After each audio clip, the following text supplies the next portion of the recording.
ಊಟ ಅಥವಾ ಆಹಾರ ಅಂದರೆ ನಮ್ಗೆ ಎಂಥ ಒಳ್ಳೊಳ್ಳೆ ಸವಿ ನೆನಪುಗಳಿರುತ್ತೆ. ಈಗ ತಾಯಿ ಕೈ ರುಚಿ, ಮತ್ತು ಒಂದು ಹಬ್ಬದ ಅಡುಗೆ ಇರ್ಬೋದು, ಮದುವೆ ಊಟ ಇರ್ಬೋದು, ನಮಗೆ ತುಂಬ ಒಳ್ಳೊಳ್ಳೆ ಮೆಮೊರೀಸು ಫುಡ್ಡಿನ ಜೊತೆ ಅಟ್ಯಾಚ್ ಆಗಿರುತ್ತೆ.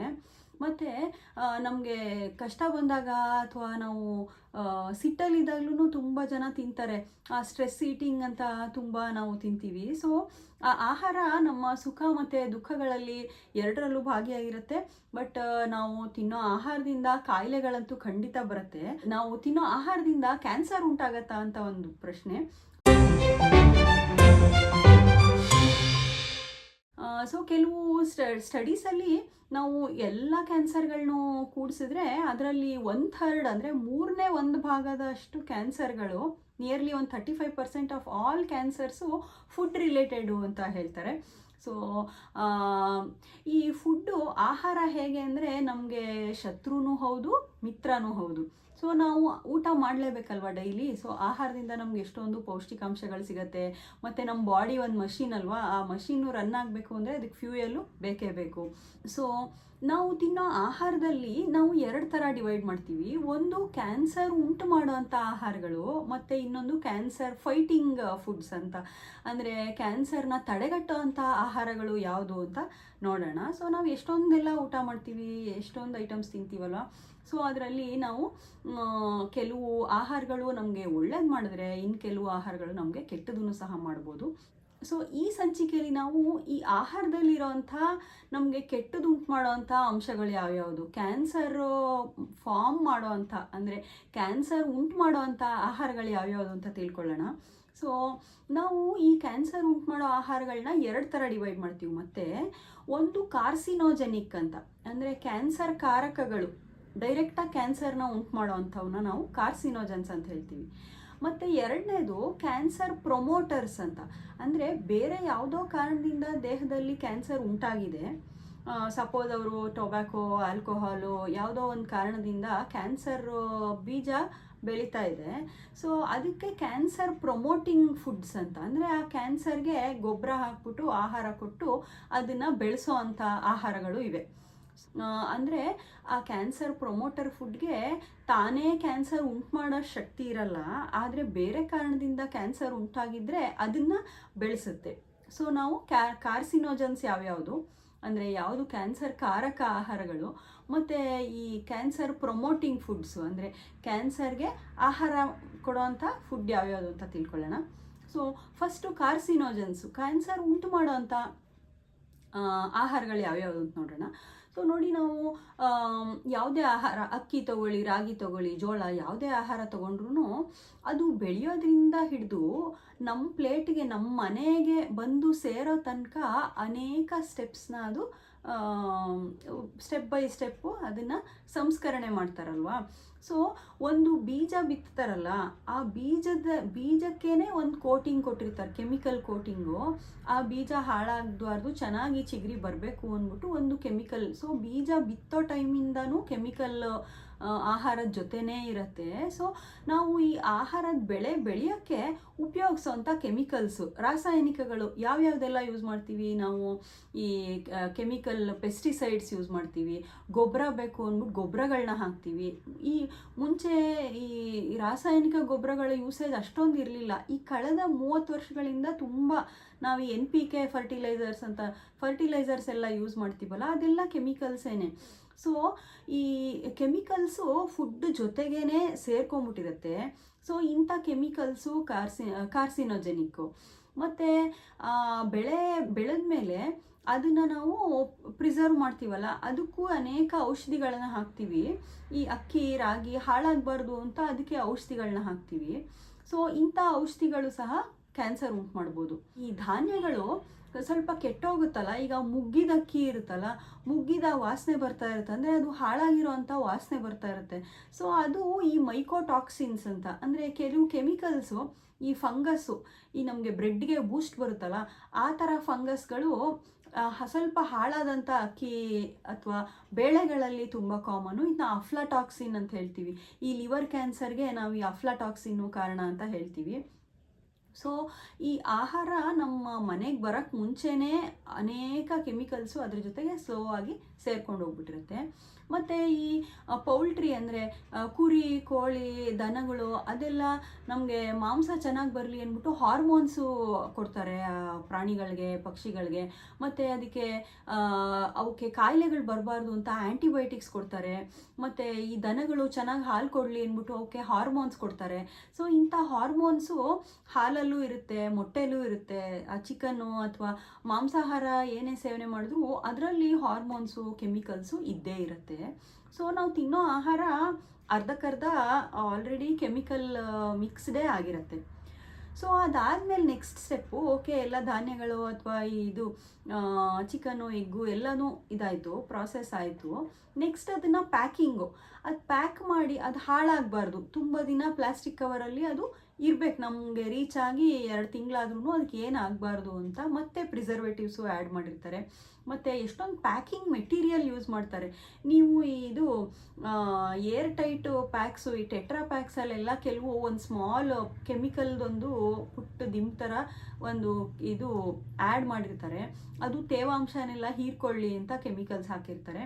ಸೊ ಇಂತಹ ಪ್ಯಾಕೇಜಿಂಗ್ ಮೆಟೀರಿಯಲ್ಸಲ್ಲೂ ಅನೇಕ ಕೆಮಿಕಲ್ಸ್ ಇರುತ್ತೆ. ಇದರಿಂದನೂ ಸಹ ನಮಗೆ ಕೆಮಿಕಲ್ ಲೋಡು ಜಾಸ್ತಿ ಆಗುತ್ತೆ, ಕ್ಯಾನ್ಸರ್ ಉಂಟಾಗ್ಬೋದು. ಅನೇಕ ರೆಡಿ ಟು ಈಟ್ ಫುಡ್ಡು, ಅದೆಲ್ಲ ಪ್ರಾಸೆಸ್ಡ್ ಫುಡ್ ಅಂತ ಹೇಳ್ತೀವಿ. ಫುಡ್ಡು ಯಾವತ್ತೂ ನ್ಯಾಚುರಲ್ ಆಗಿ ಹೋಮ್ ಮೇಡು ಫ್ರೆಶ್ ಇಂಗ್ರೀಡಿಯೆಂಟ್ಸ್ ಹಾಕ್ಬಿಟ್ಟು ಮಾಡೋದೇನೆ ಬೆಸ್ಟು. ನಾವು ಯಾವುದೇ ಪ್ರಾಸೆಸ್ಡ್ ಫುಡ್ಡು ಯೂಸ್ ಮಾಡ್ತೀವಲ್ಲ, ಈಗ ನೀವು ಡೈರೆಕ್ಟು ಅದನ್ನ ನೀರಿಗೆ ಹಾಕಿದ್ರೆ ಅದರಿಂದ ಫುಡ್ ರೆಡಿ. ಸೊ ಈ ರೆಡಿ ಟು ಈಟ್ ಫುಡ್ಡಲ್ಲಿ ತುಂಬ ಪ್ರಿಸರ್ವೇಟಿವ್ ಕೆಮಿಕಲ್ಸ್ನ ಹಾಕಿರ್ತಾರೆ. ಆ ಪ್ರಿಸರ್ವೇಟಿವ್ಸು ಸಹ ನಮಗೆ ಆರೋಗ್ಯಕ್ಕೆ ತೊಂದರೆ ಮಾಡುತ್ತೆ. ಇದೆಲ್ಲ ಆದಮೇಲೆ ನಾವೇನೇ ಈ ಫುಡ್ಡು ಕಲರ್ ಬರಲಿ, ಚೆನ್ನಾಗಿ ಕಾಣಲಿ ಅಂದ್ಬಿಟ್ಟು ನಾವೇ ಫುಡ್ಗೆ ಕಲರ್ಸ್ನ ಆ್ಯಡ್ ಮಾಡ್ತೀವಿ. ಸೊ ಇತ್ತೀಚೆಗೆ ನೀವು ನೋಡಿದ್ರಿ, ನಮ್ಮ ಕರ್ನಾಟಕ ಸರ್ಕಾರ ಈ ಕಾಟನ್ ಕ್ಯಾಂಡಿಗೆ ಮತ್ತು ಗೋಬಿ ಮಂಚೂರಿಗೆ ಎಲ್ಲ ಹಾಕ್ತಿದ್ದಿದ್ದು ಫುಡ್ ಕಲರಲ್ಲಿ ಈ ರೋಡಮಿನ್ ಬಿ ಅಂತ ಒಂದು ಕಾರ್ಸಿನೋಜೆನಿಕ್ ಕೆಮಿಕಲ್ ಇದೆ ಅಂದ್ಬಿಟ್ಟು ಅದನ್ನೆಲ್ಲ ಬ್ಯಾನ್ ಮಾಡಿದ್ರು ಕಲರ್ಸ್ನ. ಸೊ ನೀವು ಈ ಕಾಟನ್ ಕ್ಯಾಂಡಿ ನೋಡಿದ್ರೆ ಎಲ್ಲ ವೈಟ್ ಕಾಟನ್ ಕ್ಯಾಂಡಿ, ಮತ್ತು ಆ ಗೋಬಿ ಮಂಚೂರಿ ನೋಡಿದ್ರೆ ಇವಾಗ ತುಂಬ ಮಂಕಾಗಿರೋಂಥ ಗೋಬಿ ಮಂಚೂರಿ ನೀವು ತಿಂದೇ ಇರ್ತೀರ. ಸೊ ಇಂಥ ಫುಡ್ ಕಲರ್ಸ್ ಏನಿದೆ ಅದು ಕಾರ್ಸಿನೋಜೆನಿಕ್ಕು.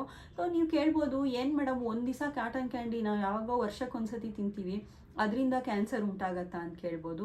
ಆದರೆ ನಮ್ಗೆ ಗೊತ್ತಿಲ್ಲದಲೇ ಅನೇಕ ಫುಡ್ ಐಟಮ್ಸು ಈ ಖಾರದ ಪುಡಿ ಕೆಂಪು ಬರಲಿ ಅಂದ್ಬಿಟ್ಟು ಕಲರ್ಸ್ ಹಾಕ್ತಾರೆ. ಮತ್ತು ಈ ಫುಡ್ಡಲ್ಲಿ ಕಬಾಬ್ಸು ಮತ್ತು ಮಂಚೂರಿಯನ್ನು ಎಲ್ಲ ಕಲರ್ ಬರಲಿ ಅಂದ್ಬಿಟ್ಟು ನಾವು ಕಲರ್ಸ್ ಹಾಕ್ತೀವಲ್ಲ. ಸೊ ಈ ಫುಡ್ಡು ಅಡಿಟಿವ್ಸು, ಈ ಫುಡ್ ಕಲರ್ಸು, ಅದರಿಂದ ಕ್ಯಾನ್ಸರ್ ಉಂಟಾಗತ್ತೆ. ಸೊ ಕ್ಯಾನ್ಸರ್ ಹೇಗಂದರೆ ಅದು ಒಂದಿನದಲ್ಲಿ ಆಗೋಂಥದ್ದಲ್ಲ, ಅನೇಕ ವರ್ಷಗಳೇ ತಗೊಳತ್ತೆ. ಸೊ ಅನೇಕ ವರ್ಷಗಳು ನಾವು ಡೈಲಿ ಹುಟ್ಟಿದಾಗಿಂದ ಸಾಯೋ ತನಕ ತಿನ್ನಲೇಬೇಕು. ಎಷ್ಟೊಂದೆಲ್ಲ ಕೆಮಿಕಲ್ಸು ನಮ್ಮ ಬಾಡಿಗೆ ಎಕ್ಸ್ಪೋಸ್ ಆಗಿರುತ್ತೆ. ಸೊ ಇಂಥದ್ರಿಂದ ಕ್ಯಾನ್ಸರು ಉಂಟಾದರೆ ಅದರಲ್ಲೇನು ಆಶ್ಚರ್ಯ ಇಲ್ಲ. ನಾನು ಹೇಳಿದೆ ಈ ಫುಡ್ಡು ಪ್ರಿಸರ್ವೇಟಿವ್ಸು ಆ್ಯಡ್ ಮಾಡ್ತೀವಲ್ಲ, ಹಾಗೆ ಇನ್ನೊಂದು ಐಟಮು ನಿಮಗೆ ಆಶ್ಚರ್ಯ ಆಗ್ಬೋದು. ಈ ಉಪ್ಪಿನಕಾಯಿ ಹಾಕಿಟ್ಬಿಟ್ರೆ ಅದು ವರ್ಷಗಟ್ಟಲೆ ಇಟ್ಕೋತಾರೆ ಕೆಲವರು. ಮತ್ತು ನೀವು ರೆಡಿಮೇಡ್ ಉಪ್ಪಿನಕಾಯಿ ಇದ್ದರೆ ಅದು ಕೆಡಬಾರ್ದು ಅಂದ್ಬಿಟ್ಟು ಅದಕ್ಕೂ ಪ್ರಿಸರ್ವೇಟಿವ್ಸ್ ಹಾಕಿರ್ತಾರೆ. ಸೊ ಈ ಉಪ್ಪಿನಕಾಯಿಯಿಂದ ಅನ್ನನಾಳದ ಕ್ಯಾನ್ಸರು, ಜಠರದ ಕ್ಯಾನ್ಸರು ಉಂಟಾಗ್ಬೋದು. ಸೊ ಈ ಉಪ್ಪಿನಕಾಯಿ ಕಳ್ತಿದ್ಯಾ ಅಂತ ನೋಡ್ತಾರಲ್ವ, ಸೊ ಆ್ಯಕ್ಚುಲಿ ಅದು ಕಳೀತಾ ಇರಲ್ಲ, ಸ್ವಲ್ಪ ಕೊಳಿತಾ ಇರುತ್ತೆ. ಇದು ವರ್ಷಗಟ್ಟಲೆ ಇಟ್ಕೊಂಡು ಉಪ್ಪಿನಕಾಯಿನ ತಿಂತೀವಲ್ಲ, ಕೆಲವು ಸತಿ ನೀವು ನೋಡಿ ಉಪ್ಪಿನಕಾಯಿ ಒಂಚೂರು ಆಚೆ ಇಟ್ಬಿಟ್ರೆ ಫ್ರಿಜ್ಜಿಂದ ಒಳಗೆ ಆಚೆ ತೆಗಿತಾ ಇದ್ದರೆ ಅದು ಫಂಗಸ್ ಬಂದೇ ಬಿಡುತ್ತೆ. ಸೊ 4 ದಿವಸಕ್ಕೆ ಫಂಗಸ್ ಬರುತ್ತೆ.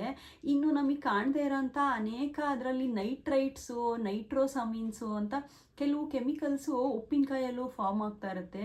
ಸೊ ಕಂಟಿನ್ಯೂಸ್ ಕೆಲವರು ದಿನಕ್ಕೆ 2-3 ಸತಿ ಉಪ್ಪಿನಕಾಯಿ ತಿಂತಾರೆ, ಕಂಟಿನ್ಯೂಸ್ ಯೂಸೇಜು. ಅದರಿಂದ ಏನಾಗುತ್ತೆ, ಕ್ಯಾನ್ಸರು ಉಂಟಾಗುತ್ತೆ. ಈ ಆಹಾರದಿಂದ ಉಂಟಾಗುವಂಥ ಕ್ಯಾನ್ಸರ್ಸು ಯೂಶಲಿ ಅನ್ನನಾಳದ ಕ್ಯಾನ್ಸರು, ಜಠರದ ಕ್ಯಾನ್ಸರು, ದೊಡ್ಡ ಕರುಳಿನ ಕ್ಯಾನ್ಸರ್ಗೆ ನಾವು ಈ ಆಹಾರನ ಕಾರಣ ಇರ್ಬೋದು ಅಂತ ಯೋಚನೆ ಮಾಡ್ತೀವಿ. ಮತ್ತು ಈ ದೊಡ್ಡ ಕರುಳಿನ ಕ್ಯಾನ್ಸರ್ಗೆ ಇನ್ನೊಂದು ಇಂಪಾರ್ಟೆಂಟ್ ರಿಸ್ಕ್ ಫ್ಯಾಕ್ಟರು ಏನಂತಂದರೆ ರೆಡ್ ಮೀಟ್ ಅಂತ ಹೇಳ್ತೀವಿ. ಸೊ ಈ ಮಾಂಸಾಹಾರದಲ್ಲಿ ನಾವು ಈ ರೆಡ್ ಮೀಟ್ ಮತ್ತು ಲೀನ್ ಮೀಟ್ ಅಂತ ಹೇಳ್ತೀವಿ. ಸೊ ಲೀನ್ ಮೀಟ್ ಅಂದರೆ ಲೈಟ್ ಮೀಟ್ ಅಂತ, ಅಂದರೆ ಅದರಲ್ಲಿ ಯೂಶಲಿ ನಾವು ಚಿಕನ್ನು, ಫಿಶ್ಶು ಮತ್ತು ಎಗ್ನ ನಾವು ಲೀನ್ ಮೀಟ್ ಅಂತ ಹೇಳ್ತೀವಿ. ಮತ್ತು ಈ ಗೋಮಾಂಸ, ಹಂದಿ ಮಾಂಸ ಮತ್ತು ಈ ಮಟನ್ನು, ಕುರಿ ಮೇಕೆ ಮಟನ್ಗೆ ನಾವು ಯೂಶಲಿ ರೆಡ್ ಮೀಟ್ ಅಂತ ಹೇಳ್ತೀವಿ.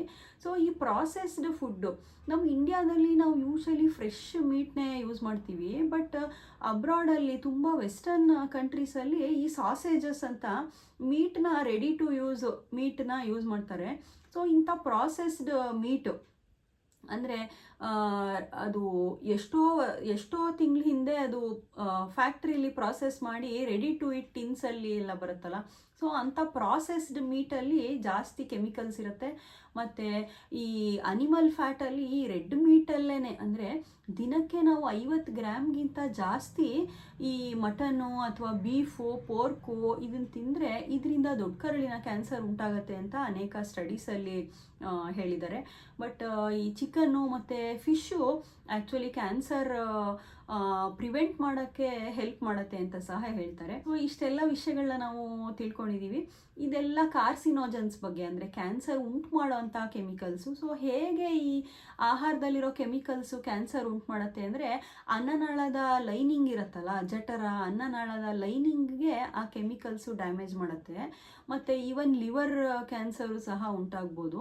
ಸೊ ಇದರಿಂದ ಅನೇಕ ಜೀವಕೋಶಗಳ DNA ಇರುತ್ತಲ್ಲ, ಜೀನ್ಸು, ಆ ಜೀನ್ಸ್ಗೇನೆ ಡ್ಯಾಮೇಜ್ ಮಾಡುತ್ತೆ. ಅವನ್ನ ನಾವು ಜೀನೋಟಾಕ್ಸಿಕ್ ಅಂತ ಹೇಳ್ತೀವಿ. ನಮ್ಮ ಇಡೀ ದೇಹನ ಕಂಟ್ರೋಲ್ ಮಾಡೋಕ್ಕೆ ಬ್ರೈನ್ ಹೇಗಿರುತ್ತೋ ಹಾಗೆ ನಮ್ಮ ಸೆಲ್ಸು, ಒಂದೊಂದು ಜೀವಕೋಶನೂ ಕಂಟ್ರೋಲ್ ಮಾಡೋಕ್ಕೆ ಸೆಲ್ಸ್ ಒಳಗಡೆ DNA ಅಥವಾ ನ್ಯೂಕ್ಲಿಯಸ್ ಅಂತ ಇರುತ್ತಲ್ಲ, ಸೊ ಈ DNA ಅಥವಾ ಜೀನ್ಸ್ನ ಈ ಕೆಮಿಕಲ್ಸು ಡ್ಯಾಮೇಜ್ ಮಾಡುತ್ತೆ. ಸೊ ಡ್ಯಾಮೇಜ್ ಮಾಡೋದ್ರಿಂದ ಆ ನಾರ್ಮಲ್ ಆಗಿ ಕೆಲಸ ಮಾಡ್ತಾ ಇದ್ದಿದ್ದ ಜೀವಕೋಶ ಅದು ಕ್ಯಾನ್ಸರ್ ಆಗಿ ಟರ್ನ್ ಆಗಿಬಿಡುತ್ತೆ. ಮತ್ತು ಅನ್ಕಂಟ್ರೋಲ್ಡ್ ಆಗಿ ಅದು ಬೆಳ್ಕೊತಾ ಹೋಗುತ್ತೆ. ಇಷ್ಟೆಲ್ಲ ನಾವು ತಿಳ್ಕೊಂಡಿದ್ದು ಈ ಕಾರ್ಸಿನೋಜನ್ಸ್ ಅಂದರೆ ತಾವಾಗೇ ಕ್ಯಾನ್ಸರ್ನ ಉಂಟು ಮಾಡೋ ಅಂಥ ಆಹಾರಗಳ ಬಗ್ಗೆ ತಿಳ್ಕೊಂಡ್ವಿ. Last but not the least ಅಂತಾರಲ್ಲ, ಹಾಗೆ ಕ್ಯಾನ್ಸರ್ ಪ್ರೊಮೋಟಿಂಗ್ ಫುಡ್ಸ್ ಯಾವುದು ಅಂತ. ಏನೇ ಫುಡ್ಡು ಎಕ್ಸ್ಟ್ರಾ ತಿಂದ್ರೂ ನಮಗೆ ಅದು ಬಾಡಿ ಫ್ಯಾಟ್ ಆಗಿ ಕನ್ವರ್ಟ್ ಆಗುತ್ತೆ, ನಮ್ಮ ದೇಹದಲ್ಲಿ ಬೊಜ್ಜಾಗಿ ಅದು ಕನ್ವರ್ಟ್ ಆಗಿಬಿಡುತ್ತೆ. ಸೊ ಈ ದೇಹದಲ್ಲಿ ಬೊಜ್ಜು ಉಂಟಾದರೆ ಎಕ್ಸ್ಟ್ರಾ ಅದು ನೋಡೋಕ್ಕಷ್ಟೇ ವಿಚಿತ್ರ ಅಷ್ಟೇ ಅಲ್ಲ, ಆದರೆ ಅದರಿಂದ ಆ ಫ್ಯಾಟಲ್ಲಿ ಅದು ಅನೇಕ ಕೆಮಿಕಲ್ಸ್ನ ಸೆಕ್ರೀಟ್ ಮಾಡೋಕ್ಕೆ ಶುರು ಮಾಡುತ್ತೆ. ಅದಕ್ಕೆ ಸೈಟೋಕೈನ್ಸ್ ಅಂತ ಹೇಳ್ತೀವಿ, ಗ್ರೋತ್ ಫ್ಯಾಕ್ಟರ್ಸ್ ಅಂತ. ಸೊ ಅದರಿಂದ ಉತ್ಪತ್ತಿ ಆಗುವಂಥ ಕೆಮಿಕಲ್ಸು ಇಂಥ ಕ್ಯಾನ್ಸರ್ಗಳು, ಬೇರೆ ಕಾರಣದಿಂದ ಕ್ಯಾನ್ಸರ್ ಉಂಟಾಗಿರೋದಕ್ಕೆ ಆಹಾರ ಆಗುತ್ತೆ, ಗೊಬ್ಬರ ಆಗುತ್ತೆ. ಸೊ ಇದರಿಂದ ಬೇರೆ ಕ್ಯಾನ್ಸರ್ಗಳು ಬೆಳೆಯೋಕ್ಕೆ ಸುಲಭ ಆಗುತ್ತೆ. ಸೊ ಓವರ್ ಈಟಿಂಗು, ಅದರಿಂದ ಉಂಟಾಗುವಂಥ ಬೊಜ್ಜು, ದೇಹದ ತೂಕ ಜಾಸ್ತಿ ಇರೋದೇ ಅನೇಕ ಕ್ಯಾನ್ಸರ್ಗಳಿಗೆ ಕಾರಣ ಆಗುತ್ತೆ. ಸೊ ನಾವು ತಿನ್ನೋ ಆಹಾರದಿಂದ ನಮಗೆ ಬೊಜ್ಜು ಬರ್ತಾ ಇದ್ದರೆ ನಮ್ಮ ಅಪಿಯರೆನ್ಸ್ ಒಂದೇ ಅಫೆಕ್ಟ್ ಆಗಲ್ಲ, ಅಂದರೆ ನೋಡೋಕ್ಕಷ್ಟೇ ನಾವು ಗುಂಡ್ಗುಂಡ್ಗಾಗಲ್ಲ, ಆದರೆ ಅದು ನಮ್ಮ ಬಾಡಿನೇ ವೀಕ್ ಮಾಡ್ಕೋತಾ ಬರುತ್ತೆ. ಮತ್ತು ದೇಹದ ಬೊಜ್ಜು ಜಾಸ್ತಿ ಆದರೆ ನಮ್ಮ ಇಮ್ಯೂನ್ ಸಿಸ್ಟಮ್ಮು, ನಮ್ಮ ಬಾಡಿಲಿ ಒಂದು ಇಮ್ಯುನಿಟಿ ಇರುತ್ತಲ್ಲ, ಅದು ಸಹ ಕಡಿಮೆ ಆಗ್ತಾ ಬರುತ್ತೆ. ಇದರಿಂದ ಸಹ ಕ್ಯಾನ್ಸರು ಬೆಳವಣಿಗೆ ಆಗ್ತಾ ಬರುತ್ತೆ. ಸೊ ಇಷ್ಟೆಲ್ಲ ವಿಷಯಗಳನ್ನ ನಾವು ತಿಳ್ಕೊಂಡ್ವಿ ವೀಕ್ಷಕರೇ. ಇವತ್ತು ನಮ್ಮ ಸಂಚಿಕೆಯಲ್ಲಿ ನಾವು ಕ್ಯಾನ್ಸರ್ ಉಂಟು ಮಾಡೋವಂಥ ಕೆಮಿಕಲ್ಸು, ಕಾರ್ಸಿನೋಜನ್ಸ್ ಬಗ್ಗೆ ತಿಳ್ಕೊಂಡ್ವಿ. ಮತ್ತು ಕ್ಯಾನ್ಸರ್ ಪ್ರೊಮೋಟಿಂಗ್ ಫುಡ್ಡು, ನಾವು ಯಾವುದೇ ಜಂಕ್ ಫುಡ್ ತಿನ್ನಲಿ ಅಥವಾ ಈವನ್ ಮನೇಲಿ ಮಾಡಿರೋ ಅನ್ನ ಸಾರೇ ತುಂಬ ಜಾಸ್ತಿ ಕ್ವಾಂಟಿಟಿಲಿ ನಾವು ತಿಂದರೂ ಸಹ, ಮತ್ತು ನಾವು ಫಿಸಿಕಲ್ ಆ್ಯಕ್ಟಿವಿಟಿ ಇಲ್ದಲೆ ಬರೀ ಊಟ ಮಾಡೋದು, ಮಲ್ಕೊಳ್ಳೋದು, ಈ ಥರ ಫಿಸಿಕಲ್ ಆ್ಯಕ್ಟಿವಿಟಿ ಇಲ್ದಲೆ ದೇಹದ ತೂಕ ಹೆಚ್ಚಾದರೂ ಸಹ ಅದರಿಂದ ಕ್ಯಾನ್ಸರ್ ಉಂಟಾಗ್ಬೋದು. ಸೊ ಹಾಗಂತ ನೀವು ಕೇಳ್ಬೋದು, ನಾವೇನು ಸನ್ಯಾಸಿಗಳ, ನಾವು ಊಟ ಮಾಡದೇ ಇರೋಕ್ಕಾಗತ್ತಾ, ಈ ಹೋಟ್ಲಲ್ಲೇ ಹಾಗಾದರೆ ತಿನ್ನಬಾರ್ದಾ ಅಂತ ಕೇಳ್ಬೋದು ನೀವು. ನಾವು ಸನ್ಯಾಸಿಗಳಲ್ಲ, ನಾವು ಊಟ ಮಾಡಲೇಬೇಕು. ನಾವು ಊಟ ಯಾಕೆ ಮಾಡಬೇಕಂದ್ರೆ ನಾವು ಬದುಕಲಿಕ್ಕೋಸ್ಕರ ಊಟ ಮಾಡಬೇಕು, ಬರೀ ತಿನ್ನಲಿಕ್ಕೋಸ್ಕರನೇ ಬದುಕಬಾರ್ದು. ನಾವು ಊಟನ ಮಿತಿಯಾಗಿ, ಮಿತಿಯಲ್ಲಿ ಒಂದು ಸಮತೋಲನ ಆಹಾರವನ್ನು ಯೂಶಲಿ ಊಟ ಮಾಡಬೇಕು. ಏನೋ ತುಂಬ ಪಾರ್ಟಿ, ಯಾವುದೋ ಒಂದು ಹಬ್ಬ ಹರಿದಿನ ಏನೋ ಪಾರ್ಟಿ ಇದೆ ಅಂತಂದರೆ ಅಪರೂಪಕ್ಕೆ ಒಂದ್ಸತಿ ಹೋಟ್ಲಲ್ಲಿ ತಿನ್ನೋದು ಅಥವಾ ಫ್ರೆಂಡ್ಸ್ ಜೊತೆ ಪಾರ್ಟಿ ಮಾಡೋದು, ಅದು ತಪ್ಪು ಅಂತ ನಾನು ಹೇಳ್ತಾ ಇಲ್ಲ. ಅದು ಒಂದು ಮಿತಿಯಲ್ಲಿದ್ದರೆ ಅದು ಒಳ್ಳೆಯದಾಗಿರುತ್ತೆ. ಬಟ್ ಅದು ಮಿತಿ ಮೀರಿ ದಿನಾ ಪಾರ್ಟಿನೇ ಆಗಿಬಿಟ್ರೆ, ದಿನಾ ಹೋಟ್ಲಲ್ಲೇ ತಿನ್ನೋದು ಅಂತ ಆಗಿಬಿಟ್ರೆ ಆವಾಗ ಅದು ದೇಹದ ಆರೋಗ್ಯಕ್ಕೆ ತೊಂದರೆ ಆಗತ್ತೆ. ಸೊ ಈ ವಿಷಯಗಳೆಲ್ಲ ನೀವು ತಿಳ್ಕೊಂಡಿದ್ದೀರಾ. ಈ ವಿಡಿಯೋ ನಿಮ್ಗೆ ಇಷ್ಟ ಆಗಿದ್ರೆ ಲೈಕ್ ಮಾಡಿ, ಶೇರ್ ಮಾಡಿ, ಕಮೆಂಟ್ ಮಾಡಿ. ಮತ್ತು ನಮ್ಮ ಕ್ಯಾನ್ಸರ್ಗೆ ಆನ್ಸರ್ ಯೂಟ್ಯೂಬ್ ಚಾನಲ್ ನೀವು ಇನ್ನೂ ಸಬ್ಸ್ಕ್ರೈಬ್ ಮಾಡಿಲ್ಲ ಅಂದರೆ ಸಬ್ಸ್ಕ್ರೈಬ್ ಮಾಡಿ. ಮತ್ತು ನೀವು ಕ್ಯಾನ್ಸರ್ ಟ್ರೀಟ್ಮೆಂಟ್ ಬಗ್ಗೆ ಇನ್ನೂ ವಿಷಯಗಳನ್ನ ತಿಳ್ಕೊಬೇಕು ಅಂದರೆ ನಾನು ಬರೆದಿರೋಂಥ ಬುಕ್ಕು ಕ್ಯಾನ್ಸರ್ಗೆ ಆನ್ಸರ್ನ ಖಂಡಿತ ಓದಿ. ಈ ವಿಡಿಯೋ ನೋಡಿದ್ದಕ್ಕೆ ನಿಮಗೆಲ್ಲರಿಗೂ ಧನ್ಯವಾದಗಳು.